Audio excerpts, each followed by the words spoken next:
Good morning student.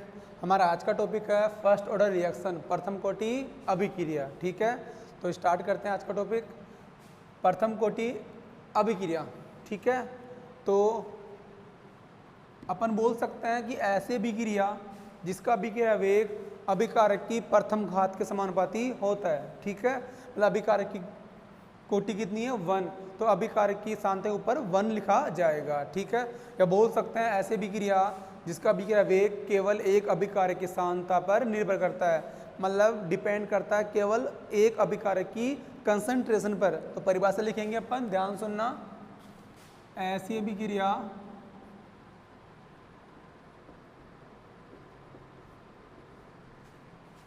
जिसका अभिक्रिया वेग मतलब R अभिकारक, ऐसे अभिक्रिया जिसका अभिक्रिया वेग अभिकारक की सांद्रता के प्रथम घात के समानुपाती होता है, घात के समानुपाती होता है, कहलाती है प्रथम कोटि अभिक्रिया।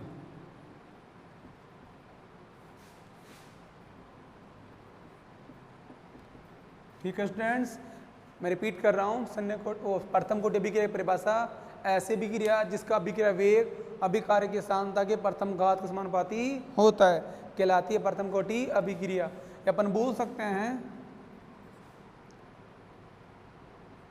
ऐसी अभिक्रिया जिसका अभिक्रिया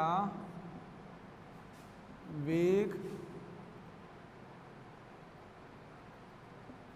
केवल एक अभिकारक की सांद्रता पर निर्भर करता है। ठीक है, जिसका अभिक्रिया वेग केवल एक अभिकारक की सांद्रता पर निर्भर करता है, ठीक है, कहलाती है प्रथम कोटि अभिक्रिया। ठीक है, तो आप एक बार परिभाषा नोट कर लीजिए। अपन आगे बढ़ेंगे प्रथम कोटि अभिक्रिया के लिए अवकलित और समाकलित वेग समीकरण। ठीक है, जिस प्रकार अपन ने शून्य कोटि अभिक्रिया पढ़ी थी, सबसे पहले परिभाषा पढ़ी थी, उसके बाद डेरिवेशन पढ़ी थी, अवकलित और समाकलित वेग समीकरण। तो अपन यहाँ भी प्रथम कोटि अभिक्रिया के लिए अवकलित और समाकलित वेग समीकरण पढ़ेंगे, जो आपके न्यूमेरिकल में काम आएगी। ठीक है, और बच्चों ध्यान सुन लेना, एग्जाम में ज़्यादा क्वेश्चन बनते हैं प्रथम कोटि अभिक्रिया से, शून्य कोटि अभिक्रिया से क्वेश्चन कम बनते हैं।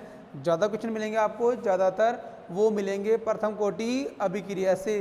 तो आपको जो डेरिवेशन में पढ़ाऊंगा उसको ध्यान से समझना है और ध्यान से देखना है। ठीक है,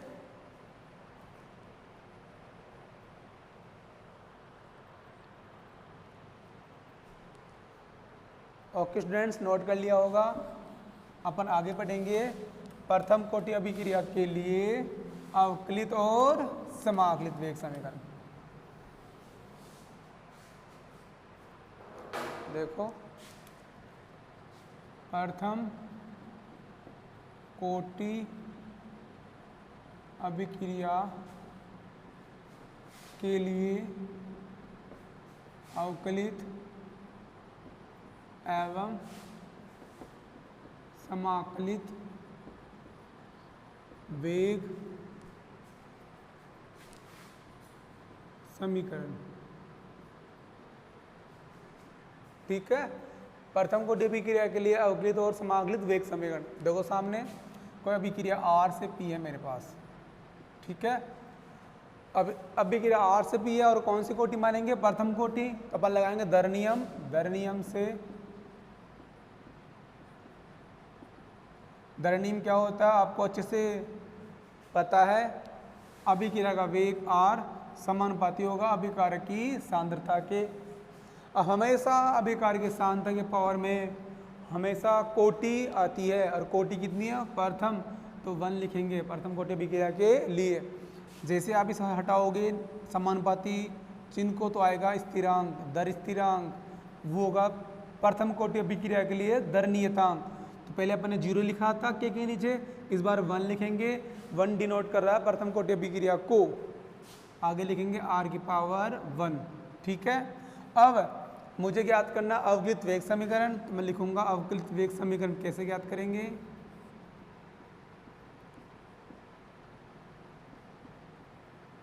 ठीक है, तो देखो अवकलित वेग समीकरण में r को उसके सूत्र के रूप में लिखते हैं।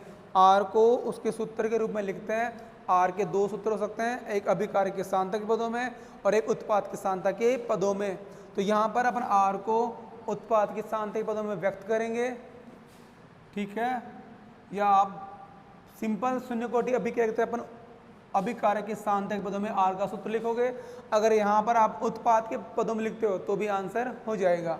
तो मैं लिख रहा हूँ अभिकारक के सांतक के पदों में, तो अभिकारक के सांतक में परिवर्तन बटे परिवर्तन लगा समय। लेकिन आप जानते हो अभिकारक के सांतक में समय के साथ क्या होती है, कमी। तो माइनस dr/dt, मतलब इस r को अपन ये लिख सकते हैं। ठीक है, बराबर k1 और r⁴1। तो ये शून्य को प्रथम कोटि अभिक्रिया के लिए अवकलित वेग समीकरण होगी। ठीक है, प्रथम कोटि अभिक्रिया के लिए अवकलित वेग समीकरण होगी। ये समीकरण नंबर अपन 2 मान लेते हैं। ठीक है, आगे अपन समाकलित वेग समीकरण पता करेंगे। तो समीकरण 2 को पहले सोल्व कर लेंगे। अब ये r का पद है तो अपन नीचे ले आएंगे r के साथ और dt को उधर भेज देंगे और चिन्ह को भी रिवर्स कर देंगे। तो देखो dr/r बराबर k1 dt, चिन्ह को मैं उधर ले गया माइनस। ठीक है, सॉरी अपन ऐसा कर देते हैं, समीकरण इसको 1 मान लेते हैं, इसको 2 कर लेते हैं। ठीक है, आगे देखो अब समीकरण 2 का करेंगे समाकलन। समीकरण 2 का दोनों तरफ समाकलन करने पर, ठीक है, अपन को समाकलित वेग समीकरण पता करना है तो दोनों तरफ समाकलन करेंगे समय के सापेक्ष। तो समाकलन करेंगे r⁴1। 1 लिखो या मत लिखो एक ही बात है। अब आप जानते हो नियतांक का कभी समाकलन नहीं होता, इसको मैं लिख रहा हूँ 1/r और dr बराबर कांस्टेंट बाहर निकल जाएगा dt। ठीक है, अब समाकलन करेंगे, यहाँ पर t का समाकलन t आएगा, साथ में आएगा प्लस i, क्योंकि हमेशा समाकलन पूर्णतः कंप्लीट नहीं होता, इसलिए हमेशा लगाते हैं कांस्टेंट i, समाकलन नियतांक i। और यहाँ पर अपन करेंगे समाकलन 1/r। आपने फिजिक्स में पढ़ा होगा समाकलन अवकलन, जो राशि अपॉन में होती है उसका समाकलन आता है लॉग में। ठीक है, 1/a आगे हो dA तो आएगा log a ln a। ठीक है, तो यहाँ पर जो आएगा समाकलन बाद वो आएगा ln a। ln होती है e की बेस में, log होता है 10 की बेस में, लघु गुणक और गुणक। तो अपन लिखेंगे समाकलन आएगा ln r।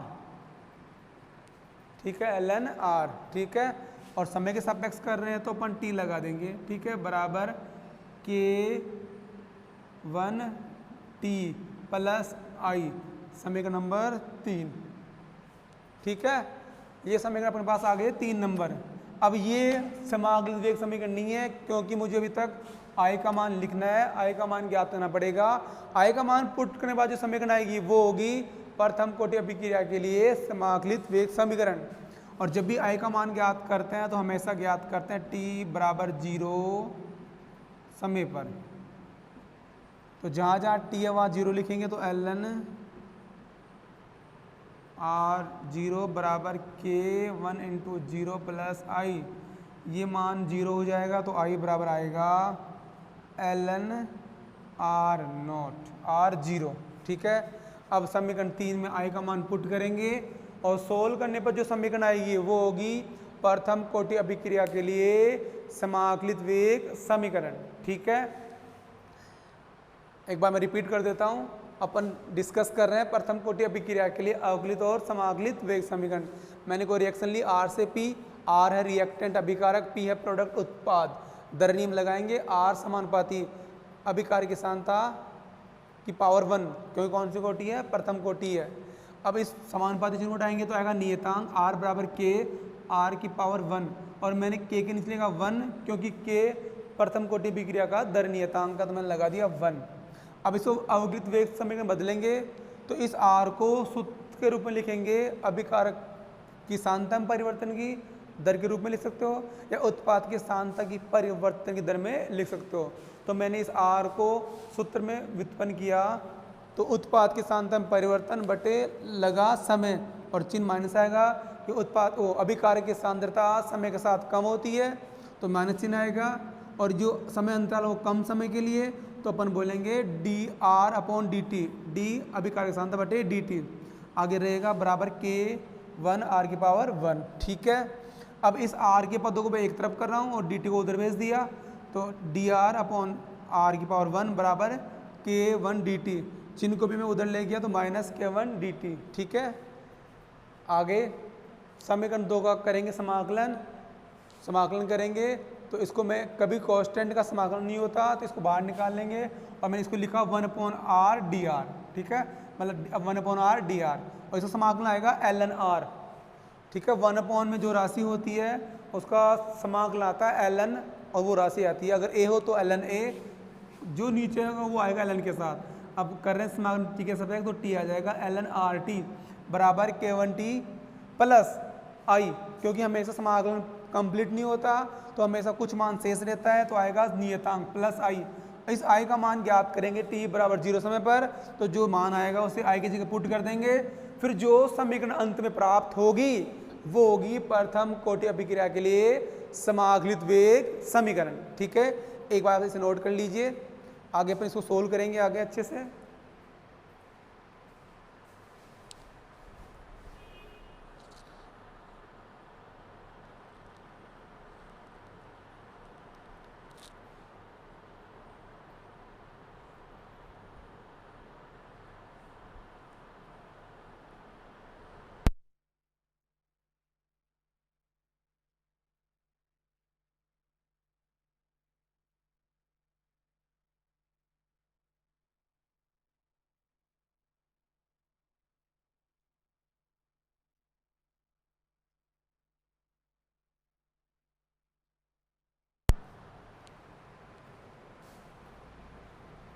Okay students, note कर लिया आपने, आगे सोल्व करेंगे इसको।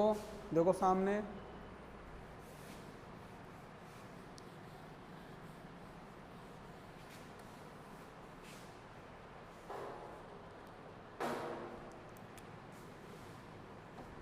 समीकरण नंबर 3 में i का मान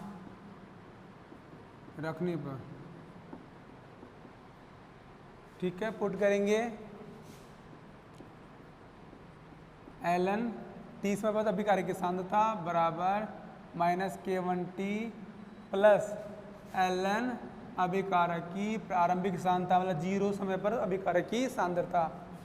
सोल्व करेंगे इसको, मैं इसको इधर लेके आ रहा हूँ तो K प्लस का हो जाएगा K1t बराबर ln r 0 minus ln rt। अब जब भी ln या लॉग की राशि माइनस में होती है तो भाग में जाती है और प्लस में तो गुणा में जाती है।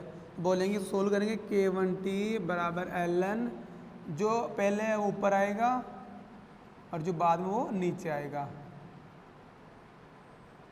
ठीक है, तो K1t बराबर ln अभिकारक की सांद्रता 0 समय पर और अभिकारक की सांद्रता t समय पर। ठीक है, इस ln का मान अपन सोल्व नहीं कर सकते हैं क्योंकि e की बेस में होता है, तो इस ln को अपन बदलेंगे log 10 की बेस में, जिसका मान आपको याद रखना है, जिससे आप log का मान सोल्व कर सकते हो।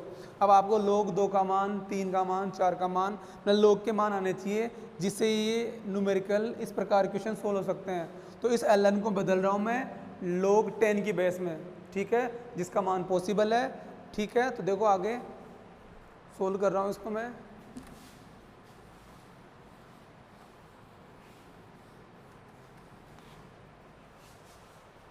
जब ln को log बदलेंगे तो ln बराबर होता है 2.303 log 10 की बेस, ठीक है।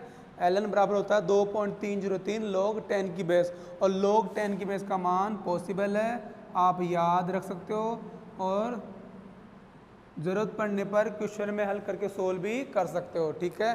तो पुट कर देंगे तो आएगा K1T बराबर 2.303 log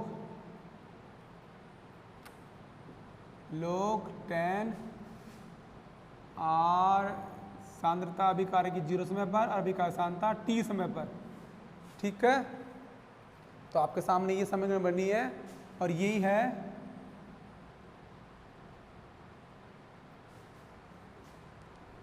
समीकरण नंबर 4। और समीकरण 4 को क्या बोला जाता है? समीकरण 4 को समाकलित वेग समीकरण कहा जाता है। समाकलित वेग समीकरण कहा जाता है, ठीक है। अब इस समीकरण पर आगे और सोल्व कर सकते हैं। अगर आपको नियतांक का मान पूछे, दर नियतांक का, तो t नीचे आ जाएगा, तो K1 बराबर 2.303 अपॉन टी log अभिकारक की सांद्रता 0 समय पर, अभिकारक की सांद्रता t समय पर, ठीक है। तो ये सूत्र बन जाएगा K1 बराबर 2.303 अपॉन टी log अभिकारक सांद्रता 0 समय पर, अभिकारक सांद्रता t समय पर, ठीक है। यहाँ 10 अपन लिख सकते हैं, नहीं भी कोई दिक्कत नहीं है, ठीक है। log का मान अभी मैं आपको लिखा दूंगा। आपको log के मान याद करने 2 से लेकर 10 तक, जो आपको एग्जाम में ज़्यादा पूछते हैं, ठीक है। इजी मान आएगा, ज़्यादा डिफिकल्ट नहीं आएगा। अगर डिफिकल्ट मान होगा log का तो आपको पर्सन में मिलेगा, ठीक है। एक बार इसे नोट कर लीजिए, ठीक है। कोई परेशानी हो तो मैं एक बार रिपीट कर देता हूँ, देखो सामने एक बार दोबारा समझ लो। समीकरण 3 में आय का मान पुट करेंगे। आय का मान आया था ln अभिकारक सांद्रता 0 समय पर, पुट कर दिया मैंने, सांद्रता को एक तरफ कर लिया और K1T को उस तरफ भेज दिया मैंने बाईं तरफ, तो ये प्लस का चिन्ह आ जाएगा। K1T बराबर ln अभिकारक सांद्रता 0 समय पर, अभिकारक सांद्रता t समय पर। अब ये राशि माइनस में, और ln और log में जानते हो जो चीज़ माइनस में होती है वो जाती है भाग में, और जो प्लस में तो जाती है गुणा में, तो भाग हो जाएगा। ऊपर आएगा प्रारंभ जो पहले वो मान, और बाद में आएगा जो बाद में आएगा नीचे। इस ln का मान पॉसिबल नहीं है e की बेस में, ठीक है। तो इसको आसान करने के लिए या ईजी करने के लिए अपन इसको log बदलेंगे, log 10 की बेस में बदलेंगे, तो ln बराबर होता है 2.303 log 10। मान पुट कर देंगे तो जो समीकरण आएगी वो होगी प्रथम कोटि अभिक्रिया के लिए समाकलित वेग समीकरण। इसको और सोल्व करेंगे। अगर आपको दर नियतांक याद करना हो तो जो सूत्र बनेगा वो होगा K1 बराबर 2.303 अपॉन टी log अभिकारक की प्रारंभिक सांद्रता बटे अभिकारक की t समय बाद सांद्रता, ठीक है। लिख देते हैं अपन यहाँ K1 बराबर प्रथम कोटि अभिक्रिया का दर नियतांक R0 है, अभिकारक की प्रारंभिक सांद्रता, अगला है RT अभिकारक की t समय पश्चात सांद्रता, ठीक है, और t है समय, ठीक है। तो आप नोट कर लीजिए। अपन आगे ग्राफ प्लॉट करेंगे, आगे ग्राफ प्लॉट करेंगे t और log R0 अपॉन RT के मध्य ग्राफ प्लॉट करेंगे। समय log R0 अपॉन RT के मध्य ग्राफ प्लॉट करेंगे। एक बार इसे नोट कर लीजिए।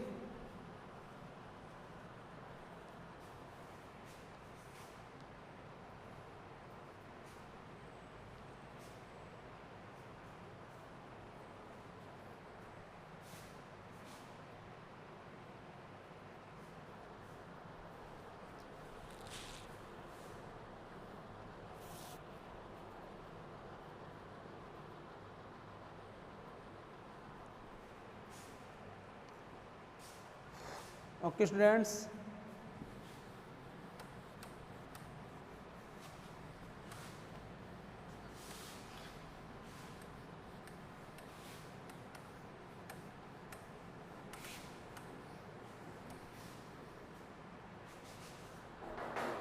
ग्राफ प्लॉट करेंगे अपन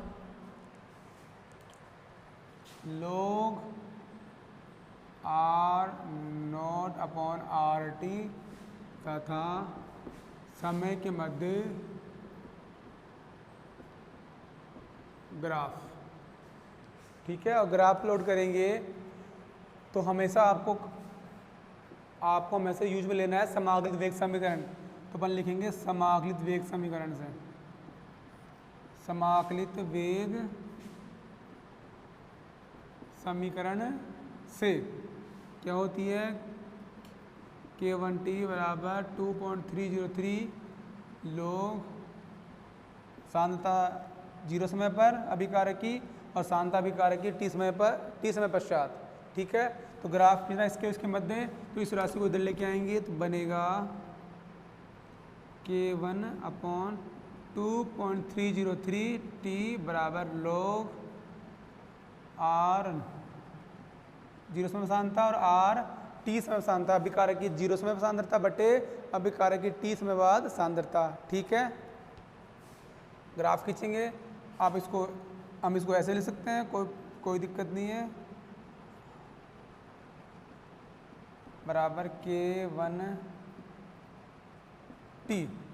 अब ग्राफ खींचने इसके उसके मध्य दोनों बराबर है, इसको अगर आप भूल जाओ थोड़े समय के लिए दोनों बराबर है तो ग्राफ सीधा आएगा, क्योंकि दोनों बराबर है, समानुपाती का चिन्ह आएगा। ठीक है, तो ग्राफ बढ़ता हुआ आएगा 0 पॉइंट से। ठीक है, प्रारंभ बिंदु से ग्राफ बढ़ता हुआ आएगा। और जब भी ग्राफ प्लॉट करते हैं तो आपको दो एक्सिस चाहिए, एक्स और वाई। माना एक्स पे समय और वाई एक्स पे लोग अभिकारक की सांद्रता 0 समय पर और अभिकारक की सांद्रता t समय पर। ठीक है, दोनों बराबर है तो ग्राफ समानुपाती सीधा ग्राफ आएगा, बढ़ता हुआ ग्राफ आएगा 0 पॉइंट से। ठीक है, और जो ढाल आएगा वो ढाल होगा k1 अपॉन 2.303। ठीक है,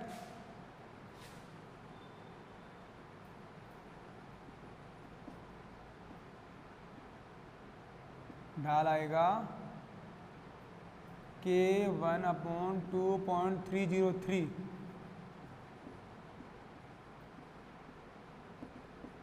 ठीक है, तो ग्राफ कंप्लीट हो गया। मैं रिपीट कर रहा हूँ, ग्राफ खींचेंगे लोग अभिकारक की 0 समय सांद्रता बटे अभिकारक की t समय सांद्रता और समय के मध्य ग्राफ खींचेंगे तो अपन हेल्प लेंगे समाकलित वेग समीकरण की।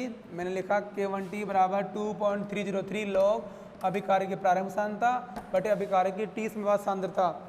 तो मैंने इस मान को इधर लेके आ गया। ठीक है, तो k1 अपॉन 2.303 t बराबर log अभिकारक की प्रारंभिक सांद्रता बटे अभिकारक की t समय बाद सांद्रता।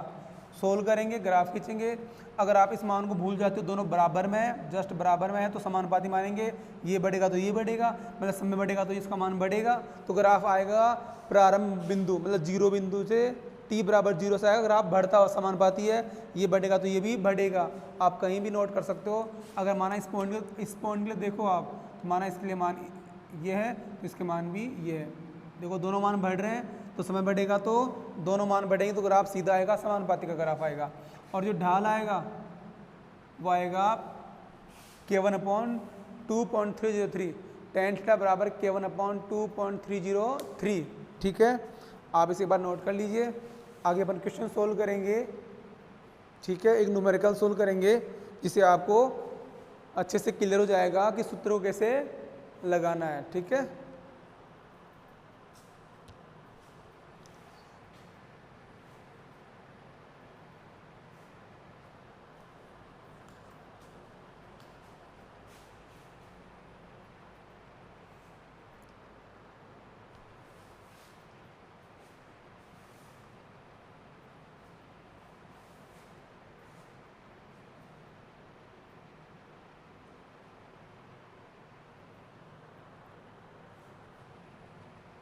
ओके स्टूडेंट्स, क्वेश्चन लेते हैं अपने एक, जिससे आपको और अच्छे से समझ में आ जाएगा प्रथम कोटि अभिक्रिया को जब भी न्यूमेरिकल आएगा तो कैसे सोल्व करना है और किस प्रकार वेग समाकलित समीकरण लगानी है। तो देखो क्वेश्चन लिख रहा हूँ, एक प्रथम कोटि अभिक्रिया का वेग नियतांक दिया है आपको 1.15 इंटू 10⁻³ सेकेंड इनवर्स। प्रथम कोटि अभिक्रिया की के का मात्रक होता है सेकेंड इनवर्स, ठीक है, होता है। तो इस अभिक्रिया के लिए अभिकारक की सांद्रता को 5 ग्राम से घटकर 3 ग्राम होने में कितना समय लगेगा।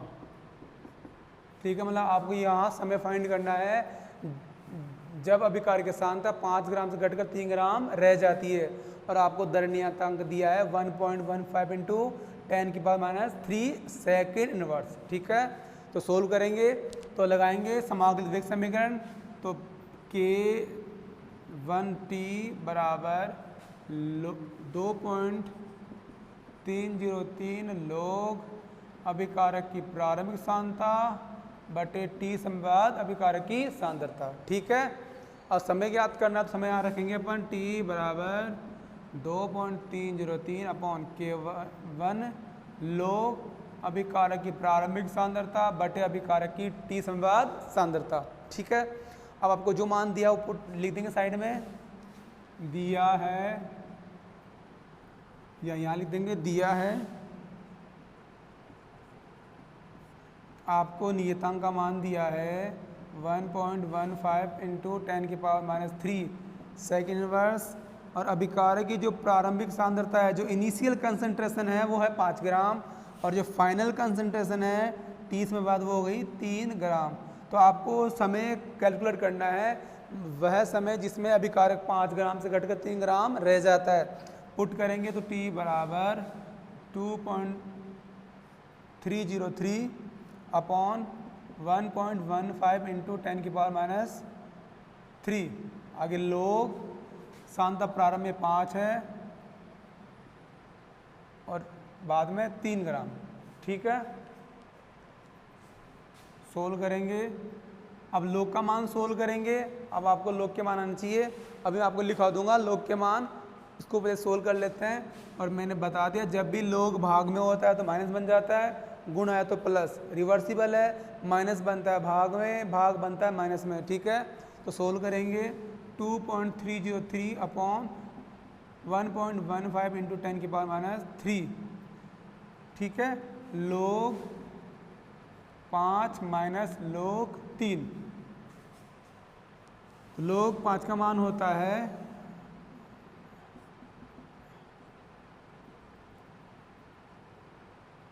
लोग 5 का मान होता है 0.7781। ठीक है, सॉरी 5 का मान होता है 0.6989। ठीक है, लोग 5 का मान होता है माइनस लोग 3 का मान होता है, आप सब जानते ही हो, तो 0.4771। ठीक है, तो लोग 5 का मान होता है 0.6989 और लोग 3 का मान होता है 0.4771। मैं अभी आपको लोग के मान लिखा दूंगा, परेशान ना हो। अभी थोड़ी देर आप डायरेक्ट याद करना, लोग 5 का मान है 0.6989 और लोग 3 का मान है 0.4771। ठीक है, आगे सोल्व करेंगे इसको, इस पावर को ऊपर ले जा रहा हूँ, प्लस की हो जाएगी, डिवाइड 1.15। लोग का मान आप सोल्व करोगे तो आप इसको लेस करोगे तो आंसर आएगा अपने पास। यहाँ सोल्व कर लेते हैं इसको, 8122। ठीक है, तो 0.2218। ठीक है, एक बार फिर सोल्व कर लेते हैं, 8122। ठीक है, अब आप इसको आगे सोल्व करोगे तो जो आंसर आएगा वो होगा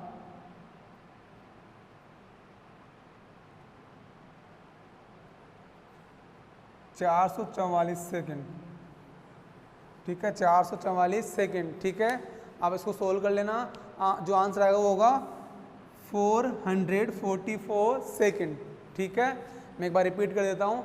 आपको प्रश्न दिया है, एक प्रथम कोटि अभिक्रिया का वेग नियतांक दिया आपको 1.15 इंटू 10⁻³ सेकेंड इनवर्स। तो इस अभिक्रिया के लिए आपको समय ज्ञात करना है जिसमें अभिक्रिया सांद्रता 5 ग्राम से घटकर 3 ग्राम रह जाती है। तो अपन ने सूत्र लगाया, शून्य वो प्रथम कोटि अभिक्रिया की समाकलित वेग समय लिखी और जो मान आपको दिया है वो पुट कर दिया। तो सोल्व करने पर जो आंसर आएगा वो होगा समय, और वो होगा 444 सेकेंड। ठीक है, तो आप एक बार इसको नोट कर लीजिए। उसके बाद मैं आपको लॉग के मान लिखा देता हूँ जो आपको डायरेक्ट याद रखने हैं। जब भी क्वेश्चन आएगा तो आपको लॉग का मान खुद पुट करना है। अगर लॉग का मान कुछ डिफ़िकल्ट आता है तो आपको प्रश्न मिलेगा।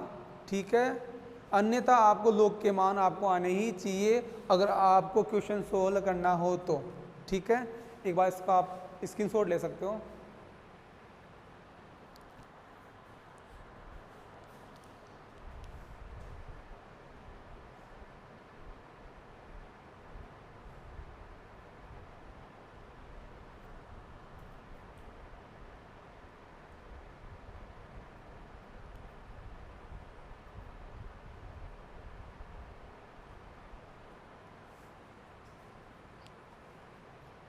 ओके स्टूडेंट्स, नोट कर लिया आपने।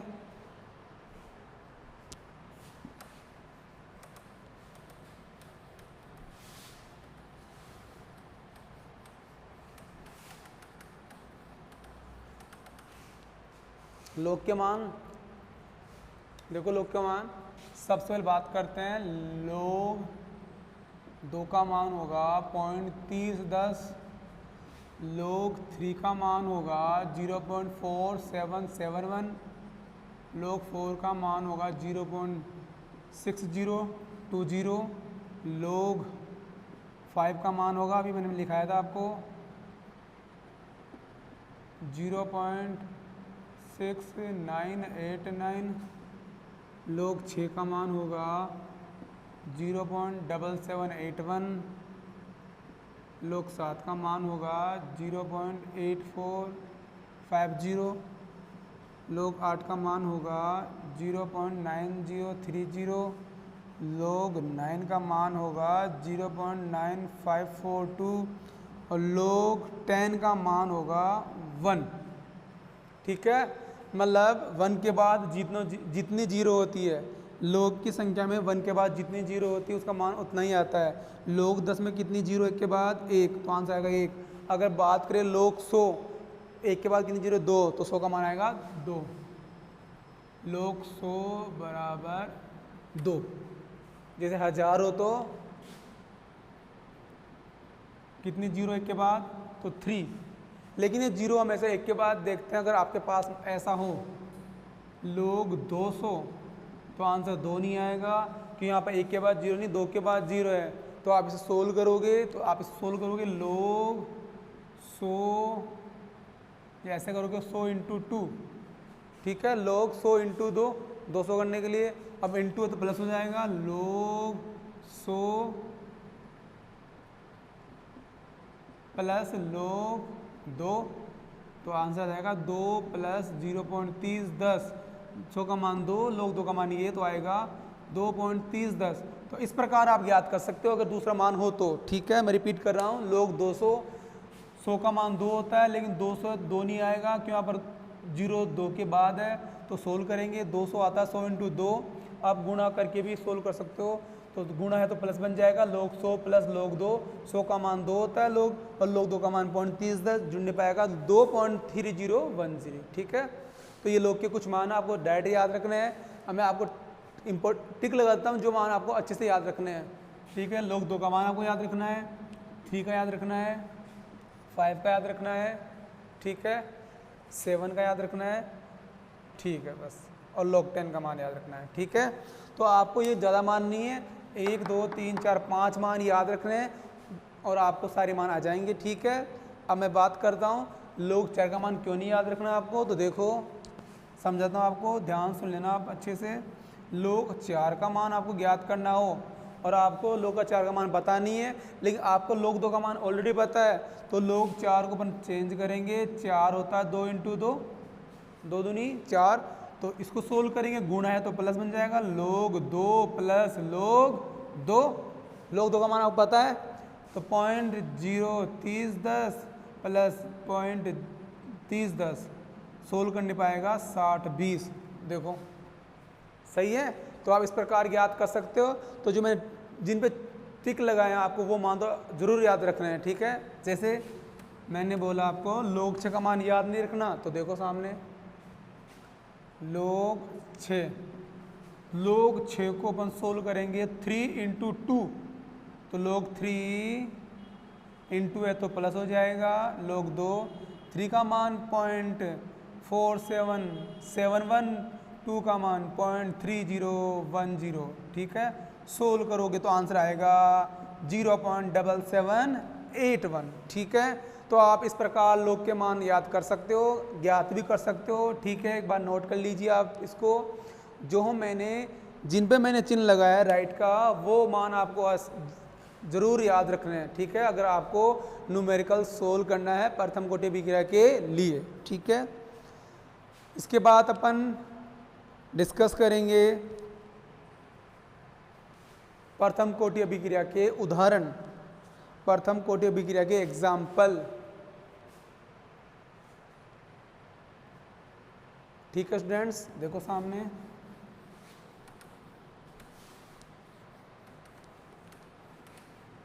प्रथम कोटि अभिक्रिया उदाहरण, प्रथम कोटि अभिक्रिया के उदाहरण पढ़ेंगे अपन। वैसे तो आप अभिक्रिया को देखकर कोटि पता कर सकते हो कौन सी कोटि होगी, ठीक है। शून्य कोटि अभिक्रिया में कुछ एग्जाम्पल लिखाए थे, क्योंकि शून्य कोटि अभिक्रिया दिखने में शून्य कोटि नहीं दिखती, कुछ स्पेशल कंडीशन या कुछ स्पेशल रिक्वायरमेंट होती है जहाँ पर शून्य कोटि अभिक्रिया बन जाती है। वो 2 कंडीशन थी, या तो सूर्य का प्रकाश होना चाहिए या धातु की सतह होनी चाहिए उच्च दाब पर। यहाँ पर आप अभिक्रिया को देखकर पता कर सकते हो कौन सी कोटि है। जिस अभिक्रिया में दर नियम में अभिकारक की सांद्रता के ऊपर एक घात हो वो प्रथम कोटि होगी। परंतु कुछ एग्जाम्पल है जो आपको डायरेक्ट याद रखने हैं, जिनमें प्रथम कोटि अभिक्रिया दिखाई नहीं देगी, आपको थ्योरेटिकल लिखा हुआ आएगा। तो देखो उससे पहला है अमोनियम नाइट्राइट का तापीय अपघटन। तो आपसे पूछ सकते हैं अमोनियम नाइट्राइड का तापीय अपघटन कौन सी कोटि अभिक्रिया है? प्रथम कोटि अभिक्रिया। मैं समीकरण लिख देता हूँ, NH4NO2 अमोनियम नाइट्राइड का अपन तोड़ेंगे ताप द्वारा तो बनेगा N2 प्लस H2। ठीक है। अगला एग्जाम्पल है N2O5 का तापीय वियोजन। ठीक है। यह अभिक्रिया अगर आप देखोगे तो आपको अभिक्रिया प्रथम कोटि नहीं कुछ अलग दिखाई देगी। अपन ने पढ़ा था कोटि के अंदर जो अभिक्रिया एक से अधिक पदों में होती है, मतलब जटिल अभिक्रिया, वहाँ पर अपन देखते हैं धीमा पद। धीमा पद वेग निर्धारित पद होता है और धीमे पद की सहायता से कोटि याद करते हैं। लेकिन आपको एग्जाम में ये लिखा हो और आपको इसके लिए ना तो धीमा पद दिया गया है ना फास्ट पद दिया गया है और डायरेक्ट पूछे N2O5 का अपघटन कौन सी कोटि अभिक्रिया है, तो आप लिखोगे प्रथम कोटि अभिक्रिया है। ठीक है।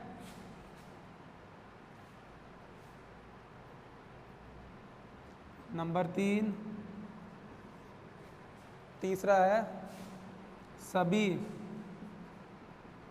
नाभिकीय विखंडन एवं रेडियो एक्टिव अभिक्रियाएं।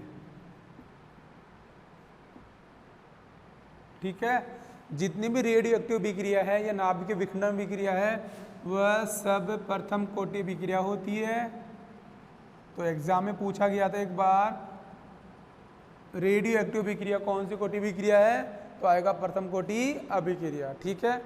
अब इस प्रकार की अभिक्रियाओं के लिए न्यूमेरिकल पूछ सकते हैं। तो जब भी इन अभिक्रियाओं के न्यूमेरिकल पूछे तो कौन सी कोटि अभिक्रिया, प्रथम कोटि, तो प्रथम कोटि अभिक्रिया का सूत्र लेकर आंसर करोगे।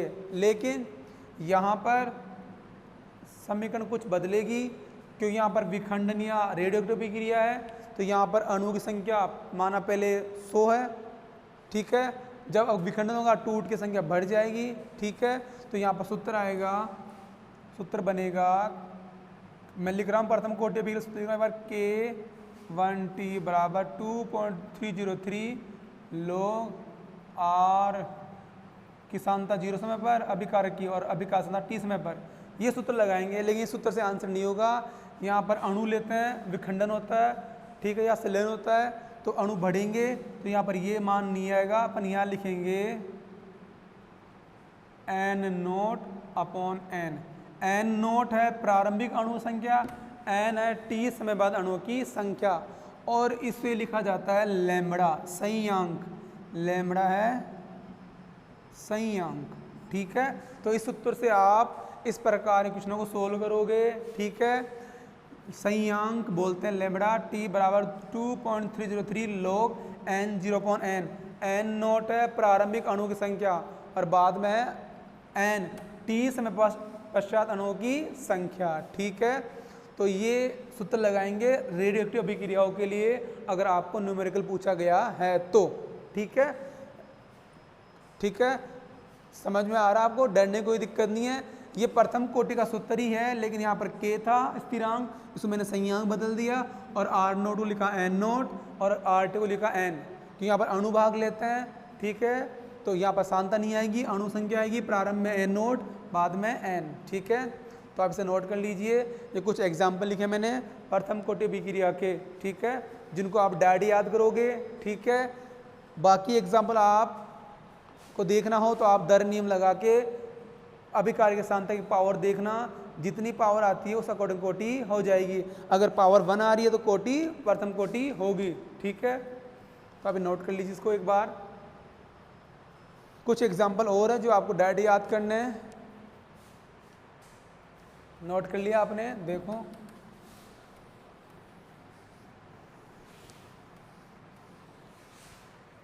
फोर्थ, एजो आइसोप्रोपेन अपघटन। एजो आइसोप्रोपेन का अपघटन समीकरण लिखेंगे, एजो बोलते हैं एन डबल बंद एन को, ये एजो की पहचान है, एन डबल बंद एन। आइसोप्रोपेन, तो आपको प्रोपेन जोड़ना है दोनों तरफ 3 कार्बन, लेकिन आइसोफॉर्म में आप तीनों कार्बन एक श्रृंखला में नहीं जुड़ सकते क्यों, श्रृंखला साखित है। और आइसोफॉर्म में, आइसो मतलब आपको दूसरे कार्बन पर एक मेथिल लगाना है, इसे बोलते हैं आइसो कंडीशन। इधर भी आप ऐसे ही लिखोगे। यह है एजो आइसोप्रोपेन। अपघटन करेंगे तो आंसर बनेगा N2 + C6, तो N अलग हो जाएगा टूटने पर, C अलग हो जाएगा, और C के पास कितने H है, 3 3 6 9 12 2 14 और 2 16, तो आंसर आएगा ये N2 + C6H16। तो ये अभिक्रिया भी प्रथम कोटि अभिक्रिया को डिनोट करती है। और लास्ट है एथीन का हाइड्रोजनीकरण, ये भी प्रथम कोटि अभिक्रिया होती है, एथीन का हाइड्रोजन। जब आप एथीन में हाइड्रोजन जोड़ोगे तो बनेगा एथेन, क्योंकि एथीन में कार्बन परमाणु मध्य डबल बंद होता है। जब आप इसमें H2 का जोड़ोगे, या फिर जब तीर पे आता है Ni, Pt और Pd, ये 3 धातु है जिनकी सतह पर H2 गैस अधिशोषित रहती है, चिपकी होती है। अपन ने पढ़ा था अधिशोषण चैप्टर, धातुओं की सतह पर H2 गैस चिपकी होती है, अधिशोषित रहती है, ठीक है। तो इनकी सरफेस पे H2 गैस कलेक्ट है, वो इस एथीन को एथेन में अपचयित कर देगी।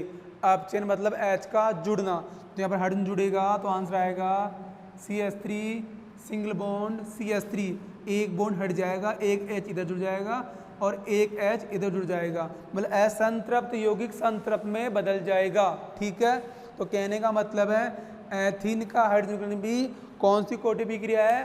प्रथम कोटि अभिक्रिया है। ठीक है, जब भी किसी अभिक्रिया के तीर पर ये तीनों धातु आती है तो आपको उस अभिकारक में H2 जोड़ना है, उसका आप चयन करना है। ठीक है, आप इन्हें भी नोट कर लीजिए। उसके बाद अपन लास्ट पढ़ेंगे आज की क्लास का है, अगर आपको प्रश्न में अभिकारक की सांद्रता नहीं दी गई हो और उत्पाद की सांद्रता दी गई हो तो प्रथम कोटि अभिक्रिया के लिए न्यूमेरिकल कैसे सोल्व करते हैं? जिस प्रकार अपने शून्य कोटि अभिक्रिया के लिए ज्ञात किया था उत्पाद की सांद्रता के पदों में समाकलित वेग समीकरण को, यहाँ भी अपन प्रथम कोटि अभिक्रिया के लिए समाकलित वेग समीकरण ज्ञात करेंगे जब उत्पाद की सांद्रता क्वेश्चन में दी गई हो तो। ठीक है, तो आप इसे एक बार नोट कर लीजिए।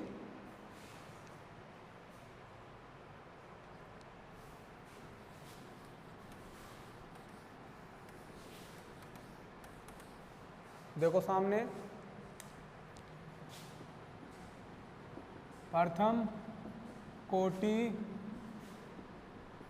अभिक्रिया के लिए